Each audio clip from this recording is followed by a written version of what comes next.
Welcome to Mr. News Art Class. It's wonderful to see your smiling faces. Over the last 3 lessons, we've used a lot of very simple lines and shapes to create some beautiful pictures. We've also learned a lot of really important art words like vertical, horizontal, diagonal, and pattern, pattern, pattern, pattern, pattern, pattern, pattern, pattern, and background and texture. In this lesson, we'll be putting all of that together to make a tasty treat. Let's get started. John, what's your name? Your name is John. Say John. Everybody say hi, John. All right, they just said hi to you. Say hi back to them. Say hi, everybody. Hi, everybody. This is my son, John. He's going to help me today. Today we are talking about beginning with the end in mind.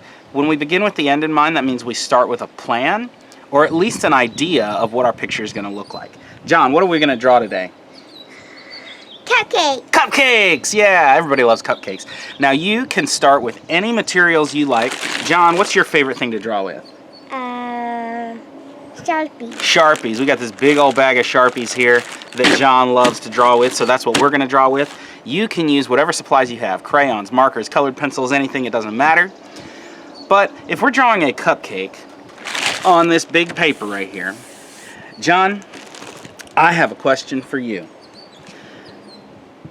Should we draw one big cupcake or a bunch of little cupcakes? We should draw one big cupcake instead of a whole bunch of little cupcakes. Why should we do that? If we draw a bunch of little bitty cupcakes, are people going to be able to see it? No, if we draw little bitty things, then people aren't going to be able to see it. But if we draw it bigger, people are going to be able to see it. So that's first thing about beginning with the end in mind. We know that we need to make our drawing big. Thing number 2, we need to think about what the different parts of a cupcake are. John, what are the different parts of a cupcake? Icing. Icing on top. Cupcake wrapper. The wrapper that wraps around it. And then what's between the wrapper and the icing? What's on the inside? The cupcake. Yeah, so there's 3 parts to a cupcake, right? There's the cupcake itself. There's the liner, the paper wrapping around it. And then there's the icing on top. Do you sometimes like to put things on top of the icing on your cupcakes? Yes. What do you like to put on top of your cupcakes? Cherry. Cherries? I thought you were going to say... Yeah, that's what I thought you were going to say. Sprinkles. We all love sprinkles on our cupcakes. All right, so get your art supplies ready. John, we're going to start with the cupcake liner. What color do you want the cupcake liner to be? Red. I'm not surprised that you want it to be red. I'll do mine red too, just to make it the same as yours. Let's get that bag out of the way. And here's how we're going to start. Should we draw a little bitty cupcake liner? No, we want it to be big. We want it to be as wide as the whole paper. Should we draw the cupcake liner up at the top? No. Why not? Because then it will be upside down. Oh, then the cupcake would be upside down. We need the cupcake liner at the bottom. Here's what we're going to do. We're going to start right here in the middle of our paper, and we're going to make a zigzag line. Can you see my zigzag line? You see how this is? And that's going all the way across the page. That's going to be the top of our cupcake liner. Make it go all the way across the page. It's like writing a W next to a W, next to a W, next to a W, next to a W. That's good. There we go. Now, coming down from the 2 sides, we're going to angle in, because cupcakes are a little bit smaller at the bottom than they are at the top. So we're going to angle down and angle down. So see how the bottom here is a little bit narrower, it's not as wide. And then we're going to make a straight line across the bottom. That's the cupcake liner. Now, cupcake liner is like made of paper that's folded back and forth, right? And so everywhere where it folds, we need a line. We need a line, and a line, and a line, and a line, and a line, and a line, and a line. That makes a pattern, doesn't it? Line, line, line, line, line, line, line, line, line, line, line, line, line, line, line, line. It's a pattern. A pattern is anytime something repeats. So it's just doing a line, and then a line, and then a line, and then a line. And that's good. Maybe one more. There we go. Okay, so we have drawn the cupcake liner. What do you think we should draw next? The middle. The middle, the cupcake. Now, the cupcake liner covers up part of the cupcake, right? We're only going to see a little bit of the cupcake sticking up out of the top of the cupcake liner. And then we're going to see a big pile of icing on top of that, right? What color do you want your cupcake to be? Green. Green? You want a green cupcake? Okay.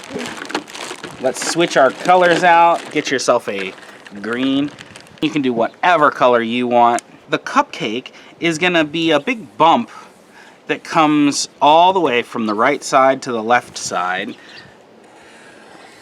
Just one big bump, like that.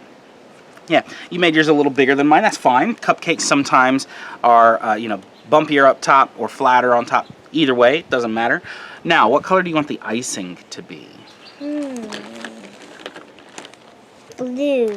Blue? I'm going to do blue icing too. When you eat cupcakes, do you like them to have just a little bit of icing on top? Or do you like them to have a big old pile of icing on top?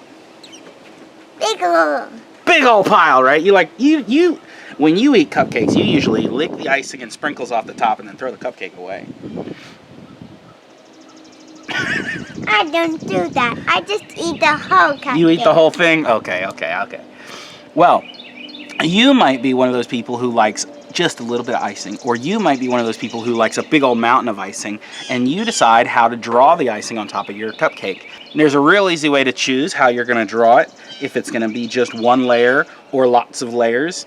Either way, you start the same. So John, follow along with me here. What we're going to do is we're going to, right on top of this bump, but not quite as wide, we're going to start a little bit of the ways in, and we're going to make a wavy bump on top. A nice thin wavy layer. Okay? Now, if you like just a little bit of icing on your cupcake, you could leave it like that, or maybe make a little peak in the middle.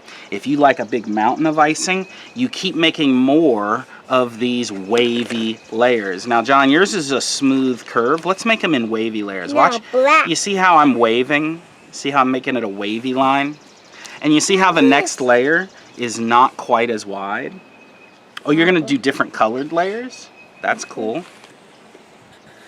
There we go. And then when you're at the very tippy top and you're ready to finish off the icing, a lot of times you see a little peak that tips over. So what I'm going to do is draw sort of a hook shape on the top of my icing. Like that. Oh, you got a crayon in that bag. Yeah. So that's it for the cupcake. We've drawn the cupcake liner, the cupcake, and the icing. Now it's time for toppings. John said you like a cherry and you like sprinkles, right? So cherries are red. Grab a red. Let me show you how to draw a cherry. If you put a cherry where it is sitting on top of the icing, then it would just roll off the side, right? What we want to do is stick it down into the icing. How do we do that? We do that with something called overlapping. Overlapping is where we draw it to look like it's behind something instead of on top of something. So am I going to see the whole circle or just part of the circle for the cherry? Part. Just part. So you decide where you want to put the cherry, and I'm drawing a circle. Notice that that circle goes under the icing right here. I didn't draw the whole circle.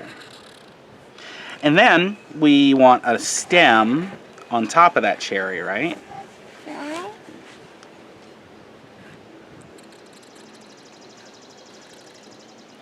And then what I like to do to make it look even more like a cherry is put a little round thing right where the stem meets the cherry. Here we go. Now, you want sprinkles, right? Do you like the little dot sprinkles or the little line sprinkles? 9. Then here's how we do that. We make a little line. And then we make a little line. And then we make a little line and a line and a line and a line and a line and a line and a line and a line and a line. And don't let those lines go the same direction. We want them to be lots of different directions, and we want them all to be really little lines. We don't want long lines. We want lots of little lines for our sprinkles. And we don't want them on the cupcake itself. We just want them in the icing. And if you like the dot kind of sprinkles, you can make dot sprinkles too, just by making dots. And spread them out. Don't put all of your sprinkles together in one spot. Wait, can you put some sprinkles on top of a cherry? I would leave the cherry alone, because think about if you had an actual cupcake, would the sprinkles stick to the cherry? No. No, they would stick to the icing, because icing is sticky, but the cherry is kind of smooth on the outside, so they would just fall off of it. So I wouldn't draw any sprinkles on the cherry, but I can draw sprinkles on the icing. All right, are you done with your sprinkles?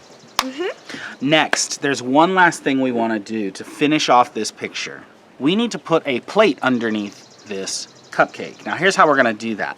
I'm going to grab a black to do the outline of the plate. Red. You want a red plate? And to make our plate, it's going to be oval shaped, not a circle. It's going to be an oval. And it's going to overlap behind the cupcake. So what I'm going to do is I'm going to start at the side of the cupcake liner, not at the bottom. I'm going to start at the side of the cupcake liner. I'm going to make a big oval that bumps out, comes down below the cupcake, and then ends up at the side of the cupcake liner Like again. this? And you see how that overlaps behind the cupcake. Now the cupcake is on a plate. Yeah, good job. And you might also be able to see the edge of the table beyond the edge of the plate. So up here behind the top of the cupcake liner, we'll make a straight line that overlaps behind the cupcake there. That's the edge of the table. Go ahead and do that, John. Blue.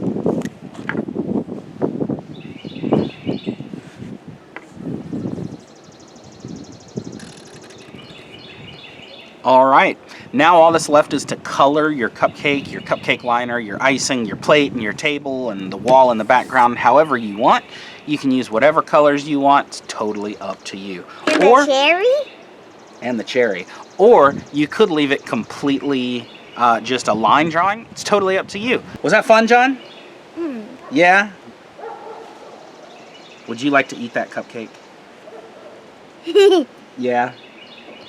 Yeah, me too. Me too. These look delicious. Thanks for joining me today, John. I hope you guys have enjoyed the video. In this lesson, we learned how to draw delicious cupcakes with huge mountains of icing, lots of little sprinkles, a cherry on top. Most importantly, we used very simple lines, shapes, and patterns to do it. We used zigzag and wavy lines to create different textures. And we used overlapping to create a three-dimensional look to the table and the plate underneath the cupcake.